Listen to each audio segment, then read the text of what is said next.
Hey, everybody, welcome to Site Lap. I'm your host, David Pingree, joined by Bruce Murata, our partner here at Whiskey Throttle Media, and also seven-time Baja 1000 winner, Mark Samuels, who also runs SLR Honda, a really successful off-road program and motocross program. Mark, welcome to the show. Yeah, thanks. Thanks for having me on. I'm stoked. You've been kicking some butt, dude. Your team just keeps growing and growing. I love, you got a futures kid out there and Parker Ross and who's your other young guy? You've got a great group that you're building over there, man. It's been awesome to watch. Yeah, it's grown pretty big. I actually have five amateurs that I help. So Parker's so I have three kids that are on there. Parker Ross is the healthy A rider that I have right now, and then two other ones are hurt right now. So that's Jackson Pascal and Nico Israel. So they aren't riding right now. Then I also have Alvin Hillian and Jace Allred, which is on the team, but they're more on a support program for their kind of younger kids coming up. So giving them some support and see where it goes for maybe next year to fill in like Parker spot or whatever it is for the future is kind of what we're doing. Hey, Mark, who's on the off-road team too? I want to hear who's on the off-road team. Off-road team. So for the NGPC West Coast stuff, it's Cole Martinez, Tyler Lynn, and then Michaela Nilsson. And I also help Collier Martinez out a little bit as well for the off-road stuff. Awesome. And then we're I haven't really announced it yet, but we're gonna go play in Baja again. So I'm gonna have a full program going on down there again with Justin Morgan and myself. I'm probably going to back away from racing a little bit, but yeah, I'm kind of working on all that. I'll kind of announce all that stuff in about a week. Well, hey, I think Ping's always wanted to race a 1000, right, Ping? Oh, no, dude, not even close. You're like a jockey size. You could be like put you on the road to go real fast. Dude, I'd be flapping off the back of one of those bikes like a pirate flag, like the old skull and crossbones on a pirate ship. I'm out. Well, listen, man, we appreciate you joining us. We're going to look ahead this weekend to the Birmingham, Alabama race in Protective Stadium. I believe it's the first time they've ever been there, right? Yes, that's so correct. We don't know a lot of, what to expect out of, say, the dirt, other than to know it's the South. It's probably going to be some clay. I mean, some sticky, tacky, some clay. Yeah. That's what I would guess. So it'll be interesting to see. We're going to have to all learn that together. Weather's 71 degrees, 50% chance of rain. It's an indoor stadium, so it's not going to affect the track, but might be a little wet if you're headed out that way to the race. Maybe just take an umbrella or a jacket or something. So let's start with thanking our sponsors, because this show doesn't happen without them. Rock and Turf. Check them out on Instagram at Rock and Turf. They make these really great turf mats for home, your office, your trailer, your whatever. Also hardscape, if you're out here in Southern California, they do it all, man. Great stuff. Maxxis Tires, making really cool light truck tires. If you guys have a side-by-sides or a pickup trucks, check out everything that they're offering on the tire side. Great stuff. And also Speed Straps. Those guys making some great tie downs. We're stoked to be lined up next to them. We love it. So all right, let's take a look at our Speed Straps 250 preview. And after last weekend, man, I kind of feel like I whiffed. And I had made a comment like something to the effect that with Forkner out now, I don't think anyone's got the speed to run with Hayden Deegan. I thought he was going to kind of run the table. And now at Daytona, he had a pretty big crash in practice. I know he was a little banged up from that, but man, best he could muster was a fourth. And I really saw some amazing stuff out of Yao, out of McAdoo, out of Hammaker. And I'm kind of like, oh, maybe I got that wrong. Maybe I overestimated either Hayden or maybe underestimated those other guys. Tell me what you guys are thinking in this 250 class, because if we're looking at points right now, it's Anstey, McAdoo, Brown, Vial, Deegan, Schock, Bennick, all within 8 points of each other. Yeah, it's a close one. I was even really surprised with Schock. He in qualifying, everything, he looked really good. Great. Yeah, I mean he's kicking ass on that bike, and this year he's been a big surprise for me as well. But yeah, those pro circuit bikes are looking pretty good. I would say I would have been on the same page as you last week with Deegan. Do you think it was But just the crash, Mark, that kind of like he was sore and maybe just feeling a little off, or are we wrong? Do yeah. these guys have what it takes to run with him? I watched the crash. I was there. I watched it, and he struggled getting up. It took him a bit. It was a hit for sure. So I'm sure that played a part of it. And it wasn't like he was far off, but he didn't have anything for those three guys. Like he got into fourth, and he was like, okay, let's see if he go through here, and he didn't. So I mean, I'm sure that he hit the ground hard. So yeah, he was really lucky to not be out, for the night or for a while. Yeah, and then Vial, holy cow, like he was on it, and he's got some momentum going too now. So that's my question: is are we going to see this guy now who got his first podium 2 weeks ago, just gets his first win, and we kind of alluded to, hey, Vial might be a guy to watch at Daytona. That could be right up his alley, which turned out to be true. Yeah. But he's been good in Supercross. Like he's been solid, and so does this turn into now a different Tom Vial? Yeah, I mean, I definitely feel, King and Mark, that this track definitely favored for Vial. It being more of a kind of motocross, super rough, rutted track, which Vial is really, obviously it's proven for the MXGP stuff for him. So I feel like, with how he got he started up front, it definitely favored for him in that. But man, I don't know, man. It's gonna be it's just so unpredictable, just like the 450 classes right now with these guys. So yeah, I think it's gonna change him. I think he's gonna consistently be up there the rest of the year.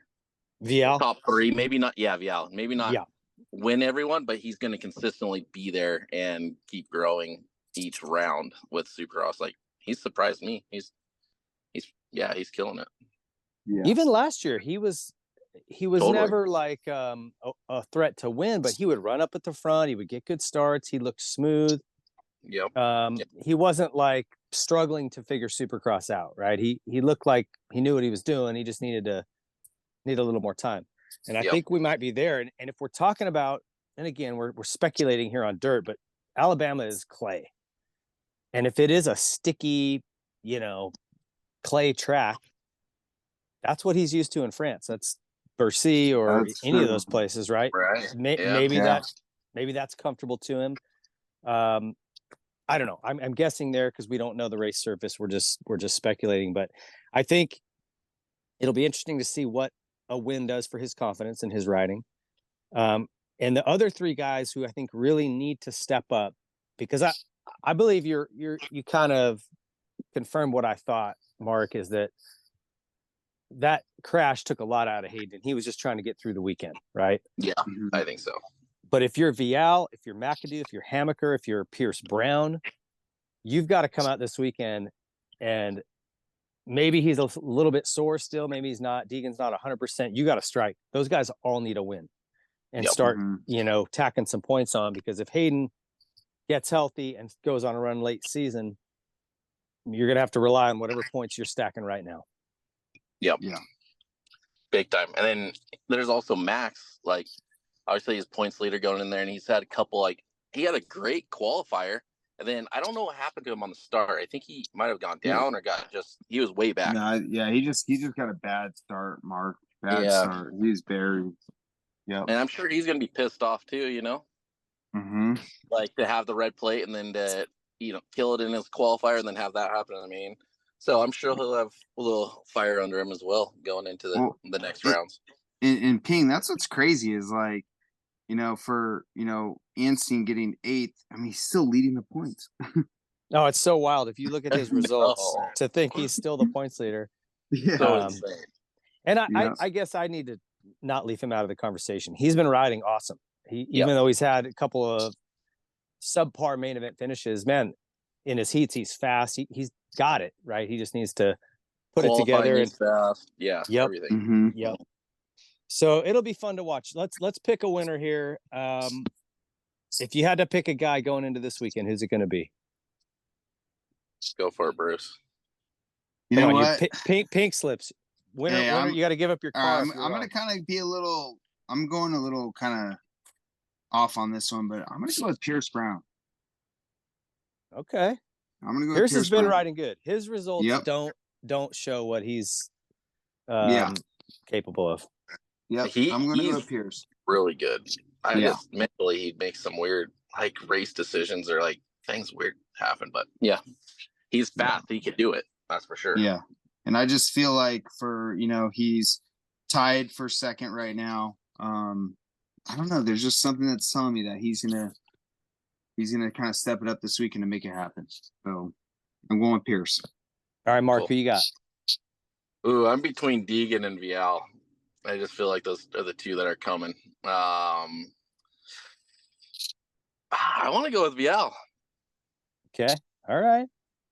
Going for the French route. I like it. I'm gonna take Seth Hamaker.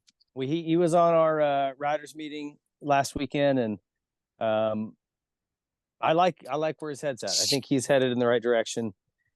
So we'll see what happens. All right, let's jump into the 450 classes, our Rock and Turf 450 main or preview, and I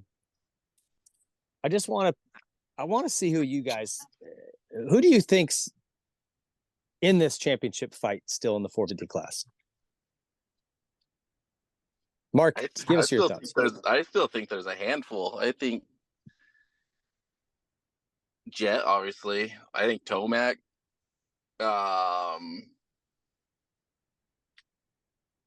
Where did Webb, yeah, Chase. Like, I don't know where Kenny's at overall, but he's been up there. But I think it's gonna come down to Tomac and Jet. I think. Yeah. But yeah. That's Ping, go. Ping, I'm gonna agree with Mark on that. I think it's gonna come down to those two, Tomac and Jet. Yeah, I think Tomac was definitely being very conservative this last weekend with, and obviously not jumping like that quad section, but I feel like once we get back to a normal Supercross track, I don't know, man. There's just something that's telling me that Tomac is he's going to be right there. He is. So, and I feel, that I don't know. I feel like Jet, obviously I feel like Jet's definitely the fastest on the track, but like what Reed said, I mean, he loses the races himself. And I feel like Tomac's gonna be able to capitalize on stuff like that. So I'm going for Tomac for 450. I really am. I still think there's four guys in it. The four we mentioned: Jet, Eli, Chase, and Cooper Webb. I think those are going to be our four. And I think to count any one of those guys out is short-sighted because, Chase is dealing with a little bit of an injury. If that goes away and he starts vibing, I mean, dude, I don't think we've seen what he's capable of on that new bike yet. I don't know. I've seen that Honda front end tuck on that KTM though. Well, I'm gonna give him a pass on that since it was like muddy sand, But I think that here's what I see how it playing out is it really is in Jet's hands. I feel like this is his championship to lose. He's the fastest, best guy. The one thing he lacks is experience, and Daytona was a really good example of he was just sending it. That quad was ridiculous. Like, I don't think, I just don't know if people know how gnarly it was, because I hate that the TV cameras, they show you the angles of riders coming at you. They need more from the back so you can see what these riders are trying to negotiate. How far it is. Yeah. Well, how far it is, and the ruts. Like, yeah. Oh my God.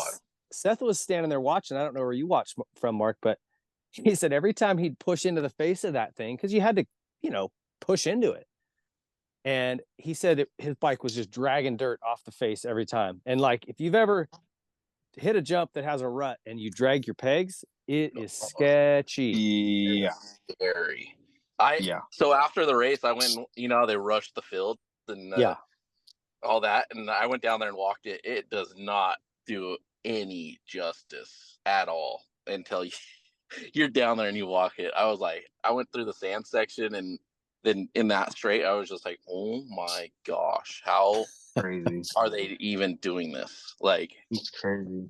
It was insane. It does no justice.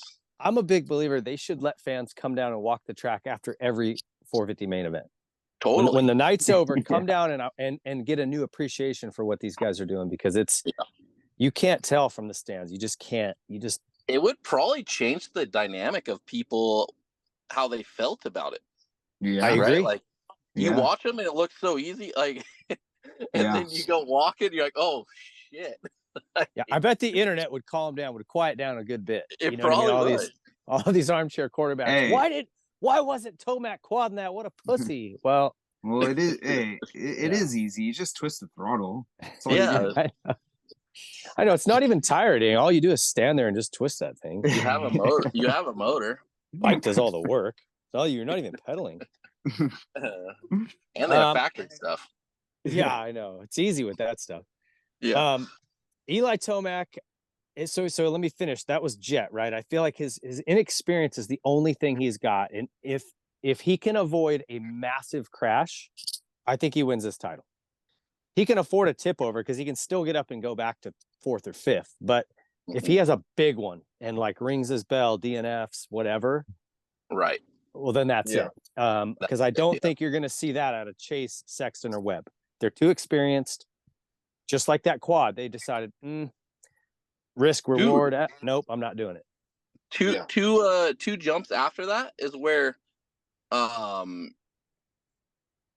what's the name? So Ferrandis, Dean, who else? Like it took 4 people out in that rhythm, 2 jumps. So where he was quadding and then going 3 on and then off, that next right there is where literally lap after lap, it took 4 big dudes out. Plessinger beat him. Plessinger, right? Yeah, Plessinger's there too. And they didn't even show most of those guys, Mark. No, and they were sprawled out like at halfway mark. It was like every lap another big guy was just fucking down hard and then down hard and then down hard. I'm like, holy hell, what is going on there? AP's crash, he's lucky to be okay. That was big. Yeah. I mean, sadly, Dean's going to be out a little bit. He hit it pretty hard. But I didn't know he was. He got hurt. Yeah, broken scapula. I think I heard. I heard a broken scapula. Oh yeah, man. something like that, and it's a bummer. Yeah, and it was literally right after Ferrandis got his bike up and going, and Dean was inside the top 10 at that point.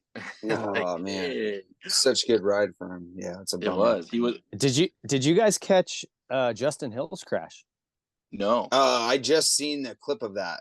I just seen. My gosh! I don't know if he hit a neutral or something, but a little double out of a turn. He didn't do it, and who was it behind him that landed on him?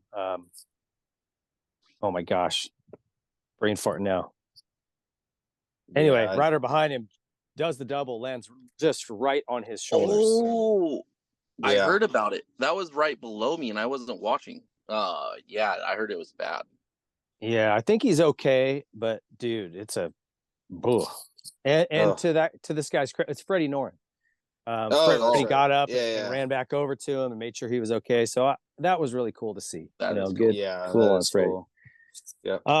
So I think we know like who our 4 players are to win. Who are some guys that could surprise us? Like I have Roxon. You never can count that guy out. It gets ruddy or he gets a start. He's way back in points. He's almost like a full race down in points, but that takes championship pressure off of him, right? Where he can just go out and try to get race wins. Totally.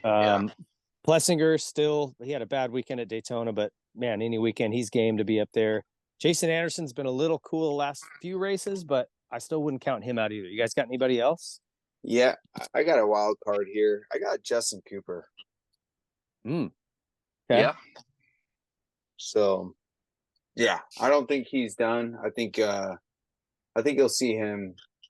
I'm confident that you're going to see Justin Cooper on the podium before the season ends. You know what? He deserves it, man. He has had a great year. The fill-in rides he did last year in the 450 class, I was really impressed. They were all top 10s, and he's just carried that through this year. He's been like 6th, 7th, 8th almost every weekend. Yeah, I mean, look at the guys that. Yeah, I mean, the guys that finished in front of him. I mean, they've all won a race this year, Yeah. So, And what he led one of the heat races, yeah, right? yeah. Yeah. And I thought it was Tomac at first. He was ripping, and then I'm like, oh Yeah. shit, super. Yeah. Like that was, yeah. He is actually starting to get the hang of the 450 pretty well, and that's not an easy feat, Yep.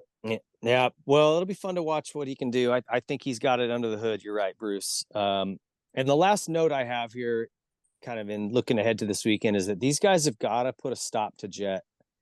I think if they let him get any more confidence and start spreading these points out anymore, I mean, he's already looking at a 10-point lead over Webb, 13 over Sexton, 16 over Tomac. We're starting to get to a point where, if that lead gets to be 15 and 20, like it's kind of over. I mean, yeah. So I feel like points wise, and Ricky always said the season starts at Daytona, right? Like this last half of the push is super important. But man, you go into that last half of the series with a 20-point lead, well, it gets a little easier, right? I mean, so I just feel like they've got to start pushing him back to third or fourth, or whoever wants this title is going to have to start putting Jet Lawrence behind him quick. Have Vince Frieskin in front of him again or something. maybe go strike a deal up with Vinny. Hey, bud, let's talk. Did you guys see him pass for the lead though, when he passed Tomac and Sexton in 2 corners? Yeah, dude. Yeah, that kid can ride. Like, that I know was he gets insane. He gets hated on a lot, but he's a great rider. Yeah, he is. He was like 4 seconds behind Tomac going into that rhythm, then quads in, and he like blitzed the last 3, and then goes over that roller and then just drives it in on Tomac, and then whipped it so quick around that corner, shot out of there so quick that he pulled another 3 seconds on Sexton and took the inside from him. I was like, how the heck did he just do that? It was insane. And then he checked out. I was like, wow, that was crazy. Yeah, he's got it. He's got some skills. All right, well, hey, let's pick a winner. It's that time. Who you got? You're betting the house on it. Let's hear it, Mark. I'm thinking Jet. I think he's fired up. I think he's a little pissed off that he had a couple bad races, and I think he's kind of making a switch to go all in and not fucking around anymore. Yep, that's a safe bet. Bruce, who you got? You know what? Gosh, I don't know. There's just something telling me I got to go with Tomac. Okay, I got to go with Tomac. So I'm gonna say Cooper Webb. I feel like we're in that sticky stuff. He's good, and I think he knows he's got to slow that Jet train down, and I think he's gonna let it rip. Yeah. No, if Coop lets it hang out, he's got what it takes too. So he can go beast mode, that's for sure. Well, we'll see what happens. Like, we don't know what this track's going to look like, but if he can just be top 3 off the start and hang with them till about the 15-minute mark, if he's still got the leader in sight, look out. Yep. That's when he's a lot of fun to watch. So, yep. Well, all right. Thanks, boys. I appreciate it. Quick thanks to our sponsors again, Rock and Turf Landscape, Maxxis Tires, and Speed Straps. We appreciate their support. If you guys are in the market for turf tires or tie downs, go check out our boys. They make great products. They're great people, and they're supporting us. So that's huge. Big thank you to Mark Samuels, the front man at SLR Honda. You guys are not familiar with those programs that they've got in off-road and moto, check them out, follow them on Instagram, and support those guys. Great team, great guy. Mark, thanks for your time, buddy. Yeah, thank you, for having Mark. me on. Anytime. All right, well, we'll take you up on that. And for Bruce, Murata, and myself, thank you guys, and have a great weekend. We'll see you guys on Monday for Riders Meeting. So long.